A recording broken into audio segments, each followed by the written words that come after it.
नमस्कार दोस्तों।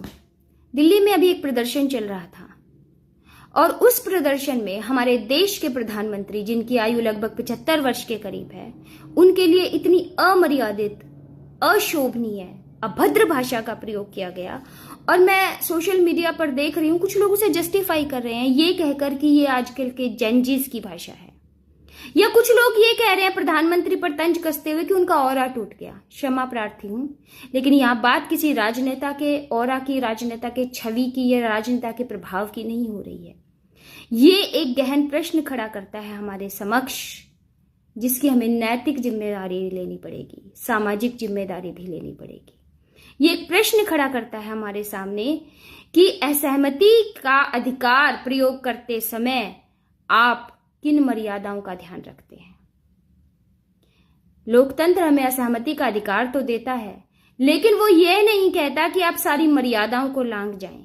यदि ये हमारी देश के युवा पीढ़ी की भाषा है, तो हमारे समाज के सामने, हमारे परिवार के सामने और हमारे शैक्षणिक संस्थानों के सामने एक ज्वलंत प्रश्न खड़ा होता है कि संस्कार देने में, संवाद में, शालीनता में हम कहां पीछे छूट गए। हमारा देश में लोकतंत्र है, लोकतंत्र से चुनकर ही इस देश का प्रधानमंत्री बना है। और क्षमा कीजिएगा, ये कुछ सो कॉल्ड जेनजीज, जो कि मैं कहती हूं आज की युवा पीढ़ी के प्रतिनिधित्व भी नहीं कर रहे हैं, क्योंकि इस देश का युवा ऐसा नहीं है।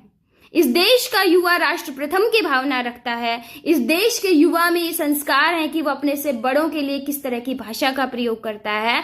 आज भी करोड़ों युवा घर से निकलते समय अपने माता पिता के चरण स्पर्श कर आशीर्वाद लेकर निकलते हैं। वो इस तरह की भाषा कभी किसी दुश्मन के लिए भी नहीं बोल सकते, जो भाषा आपने अपने देश के प्रधानमंत्री के लिए बोली है। और यदि जिन बच्चों ने ये बोला है, उनके पेरेंट्स, उनके रिलेटिव्स, उनके टीचर्स, यदि आप सबकी इसमें सहमति है, तो मैं आपको चेता रही हूं कि देश के प्रधानमंत्री के मान सम्मान की चिंता करना छोड़ दीजिए, क्योंकि करोड़ों युवा उनको अपना अभिभावक मानते हैं, उनका पूरा मान सम्मान करते हैं, क्योंकि उन्होंने देखा है कि उन देश के प्रधानमंत्री ने अपना सर्वस्व इस देश को दिया है, राष्ट्र प्रथम की भावना से काम किया है। भारत को विश्व गुरु बनाने के लिए वो दिन रात काम कर रहे हैं। लेकिन आप अपने बारे में सोचिए, जो बच्चे ऐसी भाषा का प्रयोग देश के प्रधानमंत्री के लिए कर सकते हैं, कल वो इसी भाषा का प्रयोग आपके लिए करेंगे। तो उन्हें सहमति देने से पहले, इस बात को सेलिब्रेट करने से पहले, इस बात को जस्टिफाई करने से पहले कि आज के जेनजीज हैं और इनकी ऐसी ही लैंग्वेज है, ये ऐसे ही बोलेंगे, अपना भविष्य देख लीजिए। ना ये इस देश की सभ्यता है, ना ये इस देश के संस्कार हैं।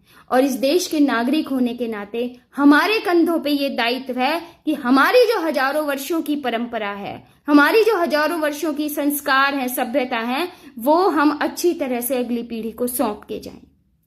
यदि हम ऐसा करने में असमर्थ हैं, तो हम उस पर काम करें, लेकिन इन चीजों को जस्टिफाई ना करें। ये समाज को बिगाड़ने का काम करेंगे और हम उसके लिए दोषी होंगे और आने वाली जनरेशन को मुंह दिखाने के लायक नहीं रहेंगे। बहुत गहरा प्रश्न है, इस पर विचार कीजिए। धन्यवाद।